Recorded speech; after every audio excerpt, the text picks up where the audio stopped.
sex talk. Erica Miley, 'cause sexuality is tough. And okay, sex just isn't good enough, no. Sex talk with Erica Miley.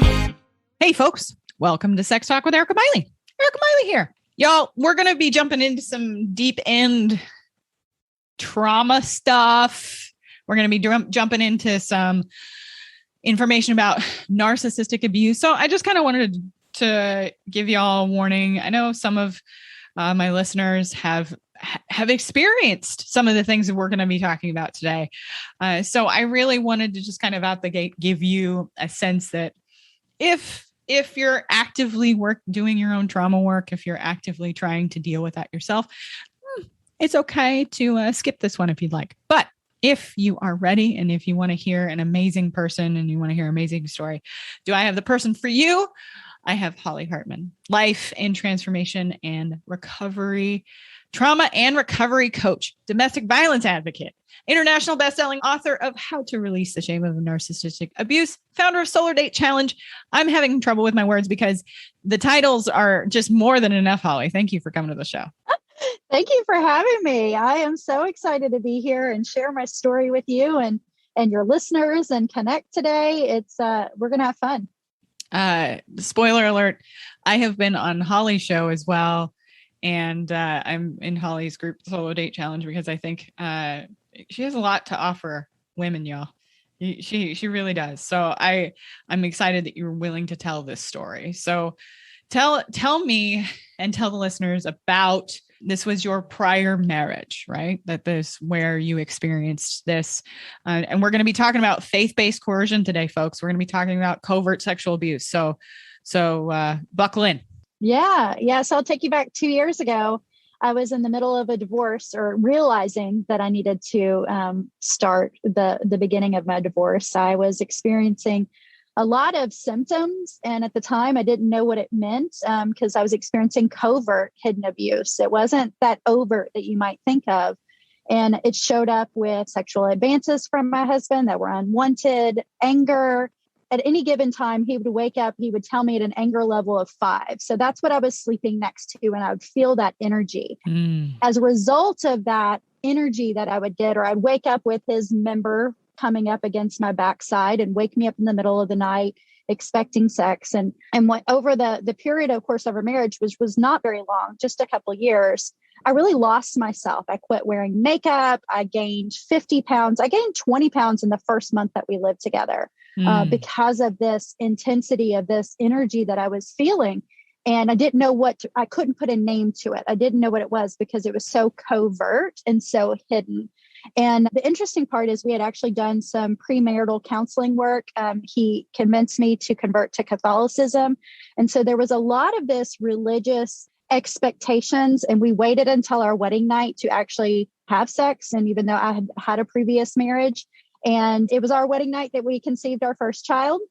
And he had a lot of resentment that I got pregnant early on, even though he was fully aware because we did the planning and all the things that everybody in the church told us to do. And so he consented to us conceiving a child that night. And so throughout our whole marriage, we had this energy, this expectation.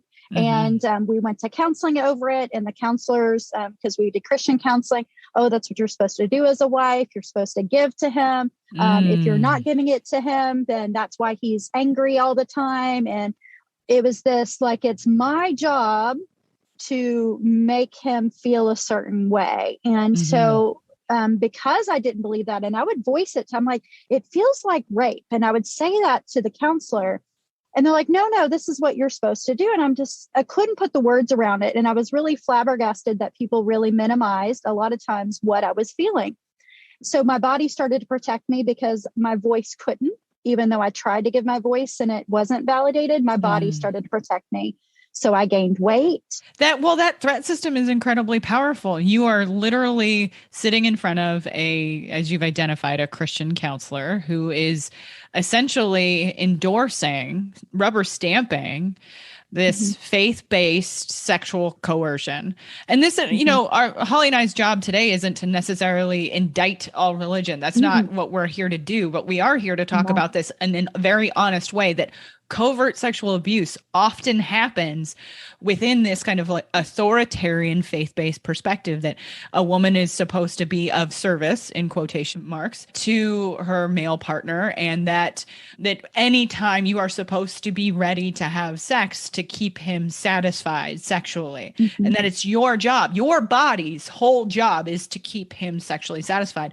And that's what we're talking about, is this very much faith-based, authoritarian and dismissive therapist.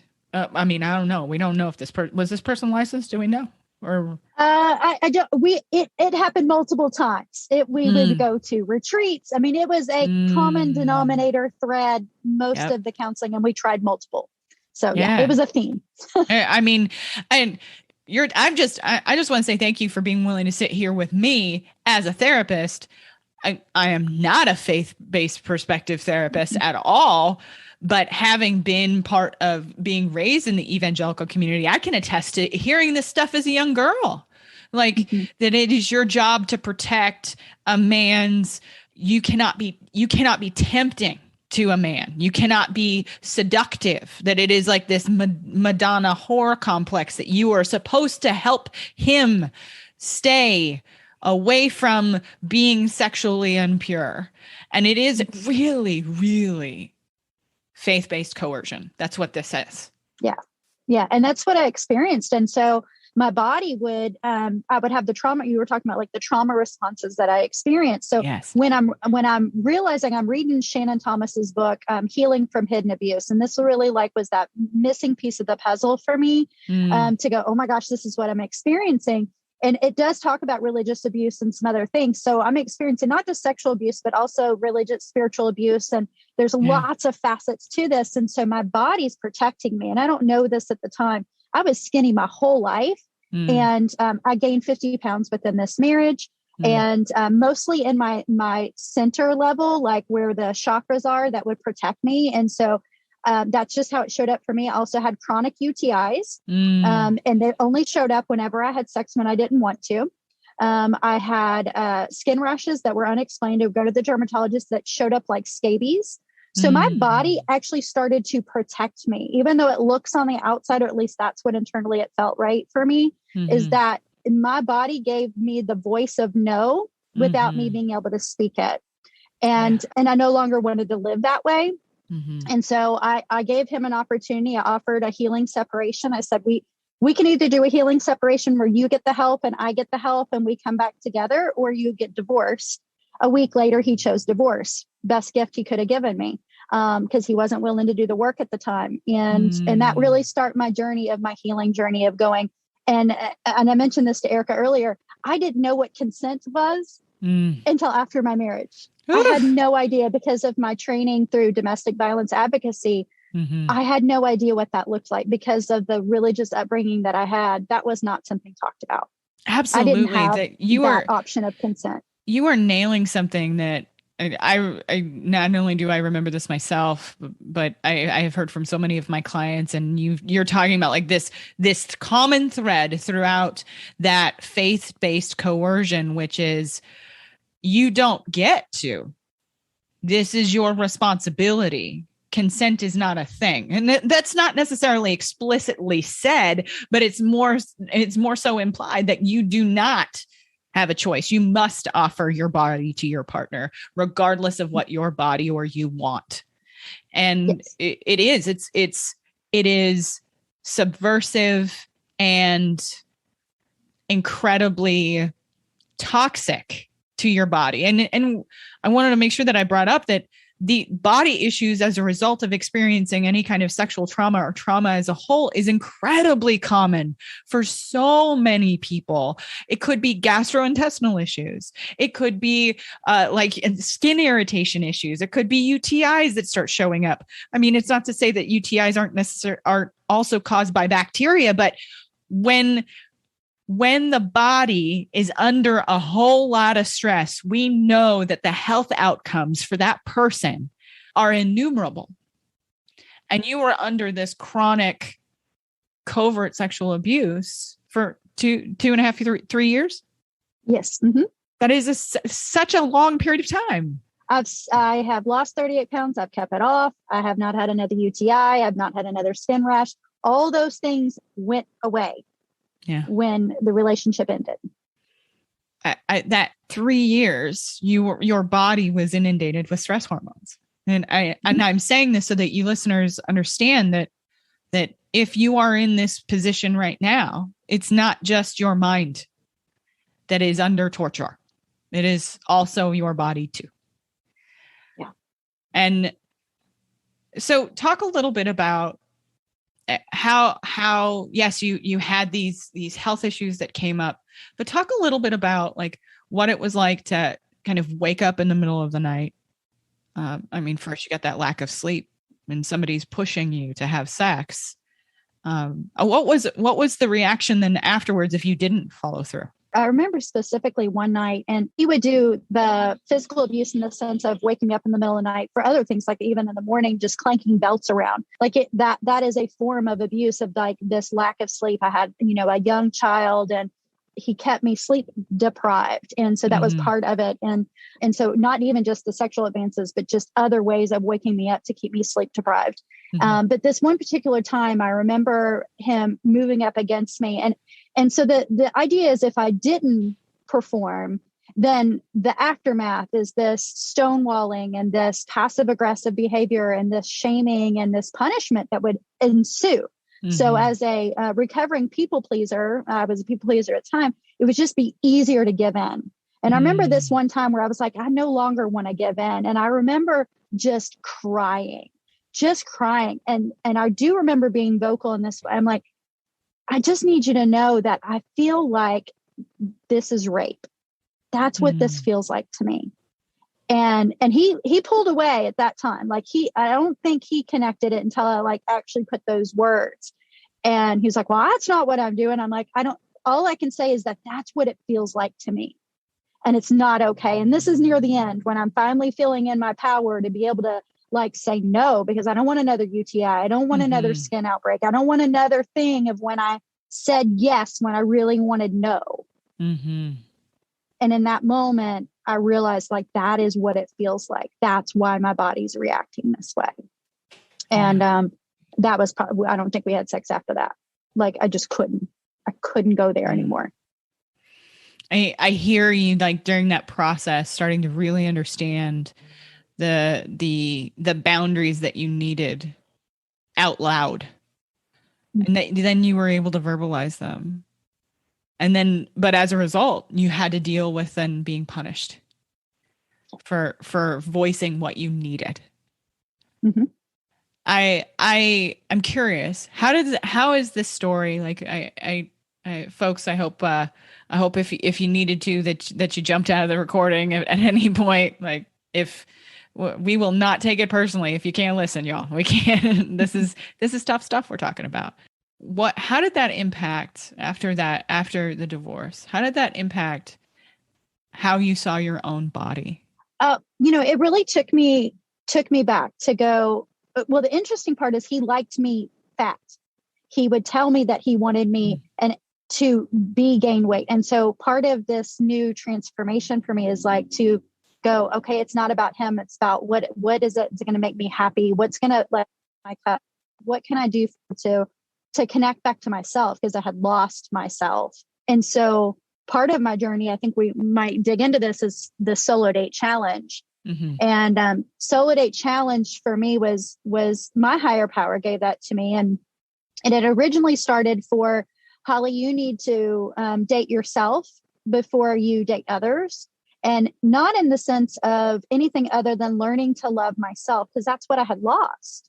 I don't know if I ever did, even the relationship. And I think that's why I was susceptible to the behavior that was happening, is because I didn't feel enough. I didn't feel worthy. So whatever I was getting was what I was supposed to get, right? That's what I signed up for.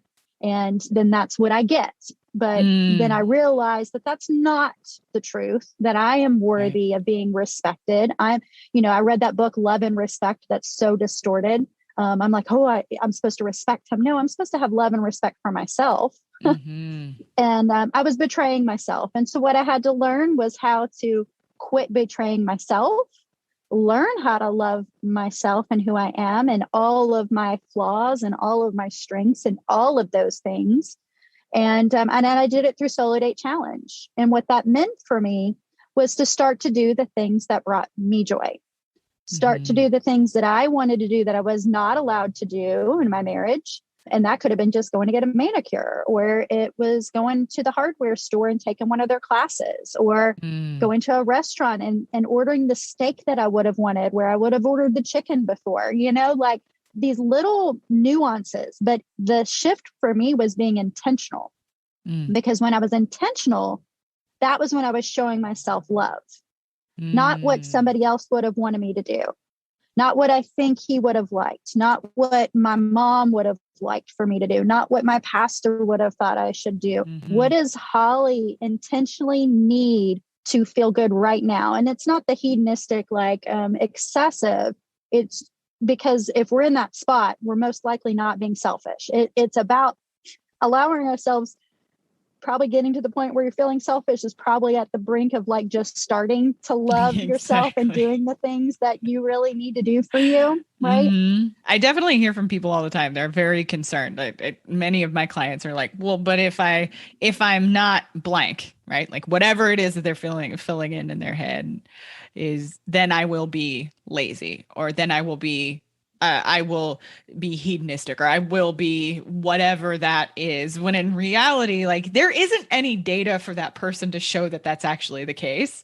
I actually just had this conversation with a client about, a tub of ice cream that well, if I let myself have ice cream every single night, then I'm going to eat the whole thing in one sitting. And I'm like, have you ever done that? Is that actually a thing you've ever done? And I was like, maybe, except for when you were maybe 9 and then made yourself sick. Do you have data to back up this belief that you have that if I take the reins off, if I take care for myself, if I treat myself well on the inside, that means that all of these terrible things will start to happen? But ultimately, you're buying into that abusive voice that you were describing to us through your story, from not only that came from your ex-husband, but that also came from the church.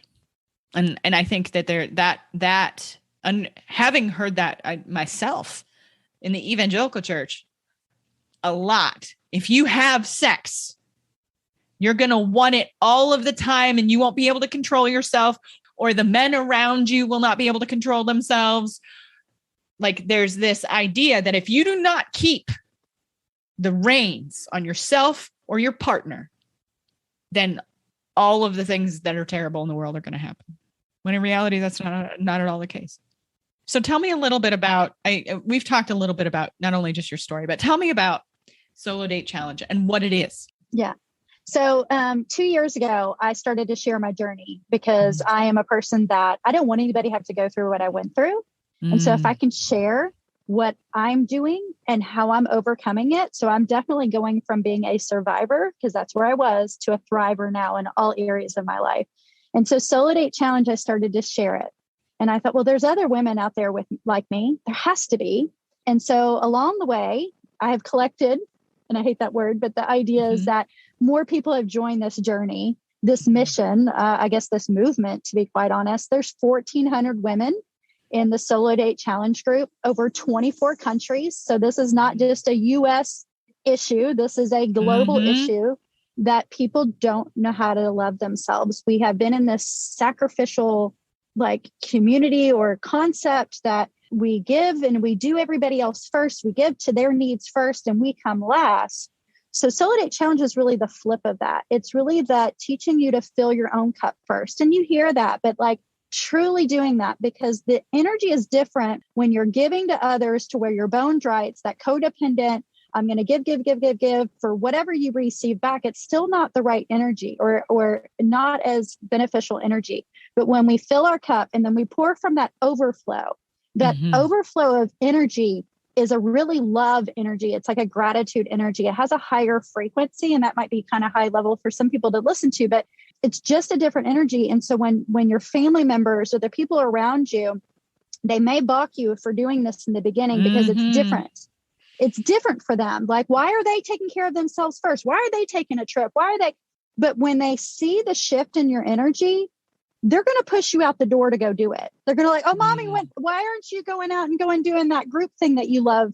Why aren't you going to jog and do the exercise that you love? You always come back. Oh, and I got chills. You always come back so much better.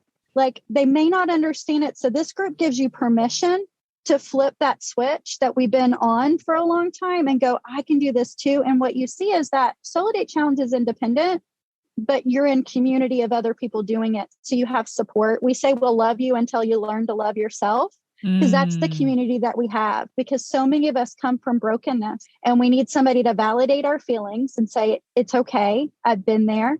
You can get through this and we'll get through it together. But you also have to discover what it is that lights you up. It's not about what your neighbor does. It's not about what your daughter does. It's about what lights you up. And you do that with intention, and then you'll find more things that you like. And then you explore, and there'll be things that you don't like, and that's okay, because that's still self-discovery. So it's all about discovering who you are and being unapologetic and being intentional. And for me, that's been a life changer. So now I try to navigate the dating world as a single woman in my 40s, and my energy is different. I don't allow those parasites in my life anymore. If you don't enhance my life. One more time with, I don't allow those parasites in my life anymore. Okay. Yeah. Yes. I love it. I'm here for that. Yeah. So what is it? When you start to shed, I think that this is, you're onto something here that I think we need to drill down on, that there's something that happens when you start to surround yourself in a community, whether it's online or in person. In COVID, like we're all in need of some community in some way, especially online. When you surround yourself with people who are rooting for you, how do you notice in the folks in the group? How do you notice that shifts, how they're reaching out, maybe even in the group? Yeah. Oh gosh, it's been beautiful to watch some people coming in. Now, I don't love watching people come in broken, but I certainly love watching their shift. Yeah. And they come in and they share their story, because we create a safe container. Even though it's 1,400 people, it feels safe to share. This is what I'm going through. Because when people post and then they've got 30 people behind them going, girl, thank you for holding that boundary. Good job. Or thank you for sharing that story, because now I know I can do it too. There's this validation first, because a lot of times it's really hard to heal if we're not validated in what's going on, because we've been gaslighted, there's distorted reality, or people that have been manipulative. So to validate that this is either not okay what they're experiencing, or what they're experiencing is okay, or, for whatever parameter they need to get the healing, but it creates that safe container. And what I see is that permission. It's like some people, when they first come in, they need the permission to switch, and then they get the encouragement. And it's this outpouring of unconditional love and no judgment. And it's a really surreal experience to watch this in the group, that people step in and just love them. I haven't seen a judgmental comment. It truly is just this, I've been there too, and this is where I'm at, and I'm going to share my experience, strength, and hope with you. And if I haven't been, I'm going to hold space for you, because I don't have advice, but you're here, you're not alone. And we need that. And the shift that you get when you start to love yourself is you no longer seek outside validation for your love, but we still need some validation of like our reality of like, okay, I'm on the right path, and like some encouragement and cheerleading. So there's a little bit of a nuance there. And that's something I've had to kind of like grapple with in my healing. Like, I don't need validation, but I kind of do. And I feel better when I get it. There's a different kind of validation. I think there's just different levels of it. If you can't go with life without getting validation, and you can't make decisions on your own, that's kind of that shift that we need to focus on, where you feel empowered in your decisions, and that like you don't need the validation in order to make the decision. But sometimes we do need that encouragement and that cheerleading, so we keep doing it. Absolutely. I think you're onto something here about like the difference between internal and external validation. And for those of you listening, I think that this is an important thing to get, that my clients bring this up all the time, where they're like, well, they'll equate it being bad that they require any external validation. And I think external validation has its place. I actually think it's how we socially check one another in many ways. I think we will use validation to be able to say, oh, yes, you're on the right path. And if you have those kind of healthy relationships around you, when you require feedback, they can give it to you in a non-abusive way. We still all need feedback, perception checks, all of those things. We need them externally. But when there is an absence of internal validation of any kind, that's when things start to get a little, for lack of a better way to put it, messy. So I think that it's important that you made a distinction between the two. And it sounds like the people in your group are starting to be able to do that together. And that when we're talking about like group cohesion, that's a really important step when you're in a group. And let's be completely real, not all that common in a Facebook group. No, it's really important to me. It's healthy boundaries. And many of the women come in that are codependent. And so to shift that energy, to me, it's a spiritual experience in the group that like, it's not me doing it. It's truly like this divine energy that is there, that is keeping it safe as a container for people to come. And that might seem woo woo, but that's the only way I can explain it, is that it's bigger than me. It's not about me. It's truly about the group and about this collective energy. It's this just as much as my intention to do solo dates for myself. The intention for the group is to have a safe, loving container, because I've been there. I know what it's like to be gaslighted. I know what it's like to be manipulated. I know what it's like to feel less than and not enough and all of those things. And so the opposite of that is what this group holds. And I actually have a men's group now too. So if there are men listening that need men help, I was approached by several men that were like, we need this too. Like, what about us? And they'd watched my journey and they started doing it individually, but didn't have the group support.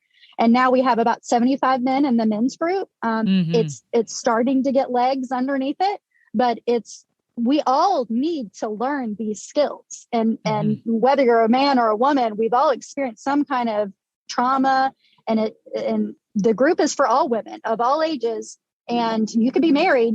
We all need to learn how to do this, because we come as our whole selves instead of this societal complete me kind of thing. The Jerry Maguire, you complete me. No, if I can come in as my whole self, or as whole as I can be in that moment, or a healthier version of myself, and I bring my love and who I am versus like looking to suck somebody else's energy dry or expecting them to complete me.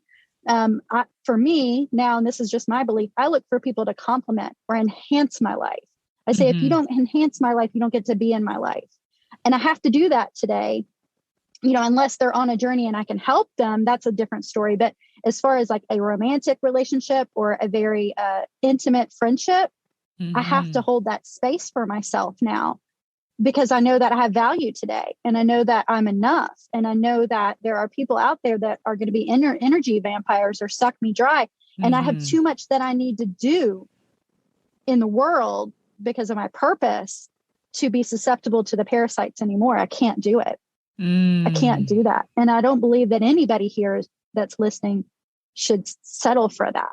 Like because there's too many other people that have this elevated energy that want more out of life, that go for what their desires are, and that there's no guilt and shame for going for your desires, and that's what we're meant for. At least that's my opinion. You're touching on something that, the universe is probably speaking to us right now. I have probably talked about this with clients just this week, probably at least 4 or 5 times. What does it mean when you cross your own boundaries? And I'm not even talking about within an abusive relationship. I'm talking about generally.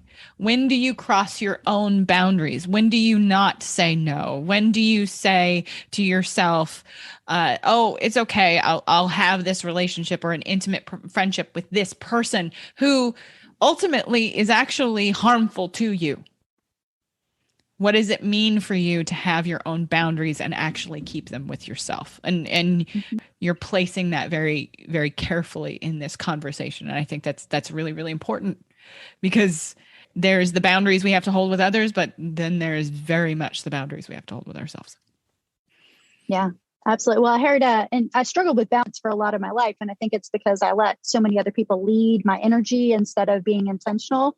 And I read this thing, I don't know when it was, but it was talking about you're not struggling with lack of balance. You're struggling with lack of healthy boundaries. And that's with yourself or others or whatever it is. And so that really helped me switch instead of saying I need balance in my life. I'm like, where do I need healthier boundaries? And that shift allowed me to have more space for the things that I could be intentional with. I think maybe we give the listeners a little bit of a teaser to your group. So like, what would be maybe step one for a person who's going on that solo date challenge, right? Like, what is step one?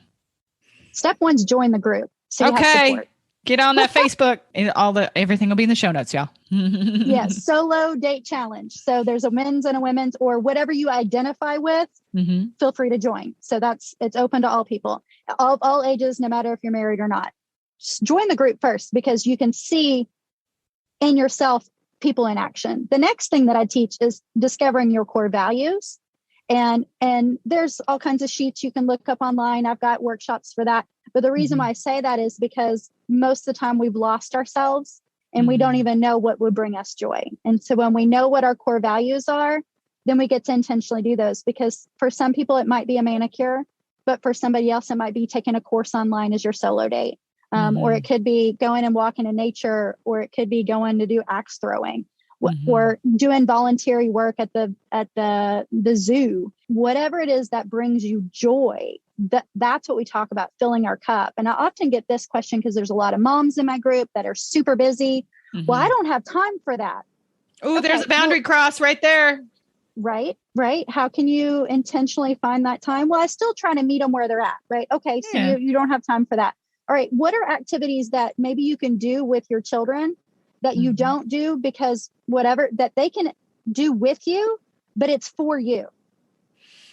And maybe I definitely agree with you when it comes to like meeting somebody where they are. But I also challenge many of the moms that I work with, many of the people who are many of my vulva owners. What does busy actually mean? And it does not mean that I don't believe that you're not a busy person. I'm a mom. I have a husband. I know what busy means, but I need to know what busy means to you. And is it a placeholder for letting others or yourself cross your own boundaries? And that includes your children. Yeah, even especially. I mean, I see that a lot in my groups, that's the priority. And then we lose ourselves. But the reality is what I see is when they start to shift this, even if they start off with doing Epsom salt baths or saying, I'm closing the door, I'm going to take my bath. You're going to have to give me 20 minutes. This is what I'm going to do. And they put on a guided meditation and they do that. They find that time. But what they're also showing, and this is what's important for mothers to see, is you're modeling behavior for your children to then say, it's okay for me to love myself too. So you're showing them that it's okay. So for me, sometimes because I'm an Enneagram 2, I'm a helper, that if I know that I'm helping somebody else, it helps me to get out of the selfish guilt kind of feel, but it's still for me. But if I know like that, you might need that switch to go, okay, I'm modeling this behavior and it's okay. And I know that I'm going to be pouring more love into my family by doing this. Shift that energy and that thought process, and you'll feel a lot more release and you'll feel more empowered to actually make those steps. I think you're describing that modeling that is fundamental to our, not only just our adult development, but our childhood development, that we are fundamentally mammals, y'all. Like we are mammals and we can tell our children so many things, but ultimately what our children actually take from us is the things they've seen and they've watched us do. And if we are not at all showing them that we care for ourselves and care for ourselves deeply and take the time that we need, they will have no clue how to do it. No, whatsoever. So I think that you absolutely put that beautifully. And we could be here. You and I could be here for 4 more hours. We tend to we get on the running our mouths train real fast. Holly and I do. So Y'all, I want you to be able to find Holly anywhere she's at. So how do people find you in this world? Yeah. So if you just look up Solo Date Challenge, you'll find you can friend me on Facebook too. I love new friends and connections. I post positive stuff all the day on my Facebook. You can look for me on Solo Date Challenge on Instagram, Solo Date Challenge groups on Facebook. I have a LinkedIn. I'm not super active there, but if you need to connect with me there, wherever you want to connect with me, look for Solo Date Challenge. Send me a message. I'm a connector. I'll connect you to the books that you need, to the next step, whatever it is. You're not alone. We're in it together. And so, yeah, connect with me. Solo Date Challenge, Holly Hartman. Yeah, I'm glad to help. I'm just so glad that you agreed to come on the show, and thank you so much for doing it. And folks, everything you've heard will be in the show notes. Everything you need from Holly. I'm in that Solo Date Challenge group. I can attest. I can tell you that I have not seen a comment in there that is toxic, and that is saying something for Facebook. So again, Holly, thanks for coming on the show. And folks, thanks for sticking around to the end. We will see you next time.